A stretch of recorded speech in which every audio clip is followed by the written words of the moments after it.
sem partido, que é um ataque à educação laica, é um ataque à educação crítica, é um ataque à educação pública, não é à toa que aparece nesse contexto. Não é só um movimento de louco desvairado. Não é, não. É um movimento conservador que tem por ideia você determinar o currículo de cada escola. Por isso eu tiro as disciplinas críticas. Por isso a formação de professor é só de metodologia. Como professor de 100 horas, eu não consigo fazer formação de professor de 100 horas sem discutir história da educação brasileira. Mas por que você precisa saber história da educação brasileira? Você precisa saber da aula, meu amigo. Então é metodologia. Por isso só português e matemática. Por isso só português e matemática. Porque é isso que importa. Porque também eles têm uma concepção de formação dos nossos jovens trabalhadores. Né? Numa concepção da quarta revolução industrial, que o Brasil não vai ser produtor de tecnologia nem de inovação. Né? Então, eles têm essa ideia. E eles querem recolocar o Brasil no OMC. E para isso, o índice de avaliação é o TISA. O TISA só avalia matemática e português, portanto, temos que adaptar o Brasil para o TISA. E é claro que isso vem o rebaixamento da formação. Não é só o rebaixamento de formação do professor, é o rebaixamento de formação dos jovens brasileiros. É isso, eles estão rebaixando, né, a formação. Retirando a concepção crítica e cidadã, que não precisa, porque isso é uma questão moral. Não ser machista, não ser contra o homossexual, ou ser tolerante com a opção sexual, isso é coisa de moral, tem que ver com a escola. Tem que ver com a escola. Então, essa é a visão. Né? É a retirada da análise filosófica e teórica, das concepções educacionais e da formação dos professores. Né? Para vocês terem uma ideia, nós falamos de ensino médio, no Brasil, com toda a expansão privatista que ocorreu no Brasil, com Croton, Anhanguera, 1 milhão de estudantes, etc., nós só incluímos 16% dos jovens na educação superior. Aqueles que conseguiram se formar no ensino médio, somente 16% deles estão no ensino superior. E não é que todos eles se formam. Então nós temos, não é só o ensino médio problemático, nós temos uma estrutura de formação problemática.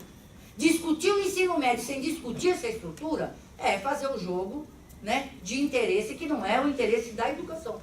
Não é? Por isso eles foram correndo resolver esse problema. E aí a OCDE deu os dados, né, que nós temos o professor mais mal pago de todos os países da OCDE, né, deu, que nós temos somente 29% dos jovens de 20, 21 anos que fizeram o ensino médio, que é o que a gente já sabia, que se aplica $3.500 em aluno ano no Brasil, enquanto que no mínimo nos outros países, inclusive a Argentina, é 10.400. Né? Então nós estamos vivendo, já estou terminando, nós estamos vivendo uma situação bem grave no Brasil.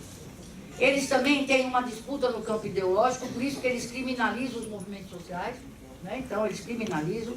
Eles são contra o estudo das teorias críticas, por isso que eles são contra a filosofia. Filosofia sem crítica não existe. Né? Eles lutam contra as bandeiras e ótica dos movimentos sociais, movimento negro, movimento feminista, etc. Um avanço da criminalização e da retirada de direitos. O fim do protagonismo dos movimentos sociais. Os movimentos sociais hoje não têm protagonismo no campo da educação. Acabou. Temos, claro, na disputa e na resistência. Mas para elaborar política pública, não temos mais. E, obviamente, um avanço, como eu já disse, dos interesses privatistas. Então, a ideia deles é a privatização completa da educação no Brasil, e eles também estão mudando a realidade da rede privada. Eles estão agora atuando na compra de instituições privadas. Mas eles têm 3 olhares para a instituição privada. A instituição privada barata, que vai disputar com o voucher. Tá? Vai disputar com o voucher. Essa barata, o professor vai ser terceirizado e vai ser Uber nessa. A média privada, que também está sendo comprada, a todo tempo vocês estão vendo que tem grupo aberto comprando ensino médio, instituições de ensino médio, né? Básico. A média, que vai ser mais ou menos na faixa entre 4 mil, né? 4 mil a 6 mil reais, alguns professores vão ter tempo de dedicação e vão ter, no mínimo, mestrado. mas ainda é para a classe média brasileira. E vai ter a escola de 15 mil reais por mês que já existe. Essa, a universidade está esperando ali lá fora. Ali vai trabalhar o doutor. Ali vai trabalhar o doutor, vai trabalhar o bilíngue, vai trabalhar o trilingue, o quadrilingue, que agora eu estou com mania de fazer isso. Então, essa é a realidade que eles estão montando para a educação na estrutura nacional. Uma educação pública privatizada, pobre do ponto de vista de conteúdo, uma educação privada para alguns, que vão disputar a rede pública, e uma educação privada para poucos, que são, aí sim, a formação de uma classe dominante, né, que vai ser formada, obviamente, para nos dominar. Né? Nós temos uma correlação no parlamento muito desproporcional, né? Nós temos agora uma grande batalha eleitoral, quem sabe agora se presta um pouco de atenção de que a gente elege o parlamento, porque não é só presidente da República, não é isso? O parlamento, eles estão organizados, as escolas evangélicas, as formações teológicas evangélicas conservadoras estão formando professor para as escolas públicas, né? Eles já têm gente para trabalhar, não é isso? E agora uma parte conservadora da Igreja Católica também está querendo disputar.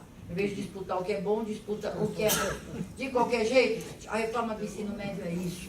Ela está dentro de um contexto de ataque à educação, daquilo que a gente entende de ser mais importante, né? Que é uma educação com um projeto de desenvolvimento nacional, democrático, soberano, tolerante. Né? É isso que está em jogo. Né? Então não foi à toa a canetada, né? Não foi à toa que eles correram. Eles têm um projeto que não é o nosso. E por isso nós vamos ter que lutar, muita luta. Meu último slide diz isso, luta. Não é isso? É isso que nós temos que fazer. Lutar porque... Isso aí, a anterior. É isso. Então nós temos que lutar por essa educação. Uma educação democrática, uma escola pública gratuita, crítica, democrática, inclusiva. Muito obrigado, desculpe, seu parceiro.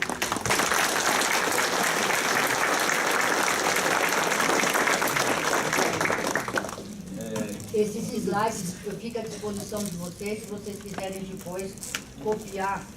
A única coisa que pode dar vírus no computador, talvez a organização, você pode depois mandar para vocês. Tá bom, a gente dá um jeito de agilizar isso aí. Então convido agora o Wagner a fazer a sua exposição, por favor. Boa tarde. Primeiro, vocês já perceberam que eu falo alto, né? Então eu risco dormir durante as minhas falas. Né? Vou dormir nessa vida e acordar na outra.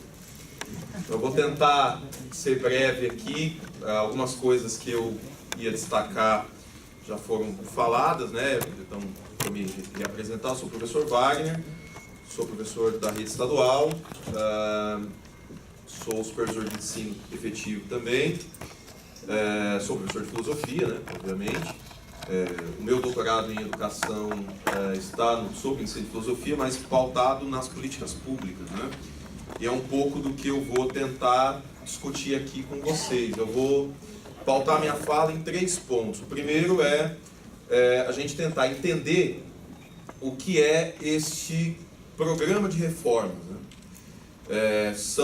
Isso não é à toa, isso não veio, isso não apareceu do nada, isso segue uma lógica ideológica do Estado e nós vamos tentar entender como é que isso bateu a nossa porta, né? E aí o que mais vai se discutir aqui é a questão da reforma do ensino médio. Depois, na hora que abrir para as perguntas, eu acho que a gente vai pontuar algumas questões aqui. Acho que é importante a gente escutar também o que está nos angustiando desse lado. Então, o primeiro ponto da minha fala aqui é a gente entender o contexto das reformas na educação no Brasil. Então, há um histórico sobre as reformas e como elas acontecem e por quê. Tá? Em matéria de educação, não vou entrar, obviamente, nos outros pontos. Depois, a segunda questão é entender a passagem dessa reforma do ensino médio para a base nacional, essa primeira versão que foi entregue às pressas e feita às coxas, e não há só problema na área de ciências humanas, é uma das coisas que eu vou discutir depois com vocês. A área, por exemplo, de ciências da natureza é uma tragédia, existem 3, 4 linhas ali, e aí você expande isso, na verdade não vai reduzir o fosso que existe no ensino médio com relação ao país. A tendência é que a gente tenha uma ampliação das zonas mais ricas, industrializadas e com poder econômico, com relação a regiões do país, em que nem professor nós temos. E, aliás, um dos aspectos dessa reforma vem tentar resolver um dos problemas da universalização do ensino médio, que é um problema estrutural hoje para esse grupo que está nos governando, e você tem estados em que você não tem professor. Há uma crise das licenciaturas e muito menos professor de filosofia. Então, quando você dissolve algumas coisas em área de conhecimento, você resolve um problema do Estado. Então, é o que nós vamos ver. E aí o notório saber, que já foi citado aqui pela professora, passa a ser também uma outra alternativa para que você possa resolver outros problemas a mais. A gente tem um histórico de fechamento de licenciaturas agressivo. Tem uma universidade no ABC, onde eu lecionei um tempo, em que as licenciaturas praticamente foram exterminadas. Sobrou licenciatura em pedagogia, porque ela tem um quê de existência com essa lógica mercadológica que foi estabelecido sobre a educação infantil. Então criou-se um fetiche sobre alguns pontos, então ainda você tem um campo. Agora, matemática, licenciatura em física, hoje em dia é quase um ser em extinção. Alguém licenciado em física, não formado em matemática, que dá aula de física. Então você tem um quadro aqui que vai se pintando. E aí nós tivemos algumas alterações no Estado, não sei se vocês acompanharam, em que praticamente se abriu, né? Se você tem aí formação em matemática, qualquer coisa que tenha número, você vai dar aula. Não tem problema nenhum. Então, esses são pontos aqui. E no terceiro ponto, eu vou fechar minha fala discutindo um pouco a questão da filosofia e o posicionamento histórico que tem se construído sobre a filosofia neste momento. Então, há uma crise estrutural e de reflexão. Então, quando você tem a reforma do ensino médio, que eles vão introduzir lá o parágrafo dizendo que os estudos de filosofia, sociologia e arte são obrigatórios, quem escreve aquilo, obviamente, tem um determinado objetivo. O ponto é a gente entender o que significam estudos dele. É uma questão que a gente não conseguiu ampliar, e a base muito menos, porque a base transformou ensino de filosofia em aula de educação moral e cívica. Muito mal dada, inclusive, porque o que está lá é uma confusão plena e completa. Mas então a gente precisa ler o texto, inclusive para que a gente tenha condições de estruturar algumas questões. Então, um pouco do que eu prometo que eu não vou ler o que eu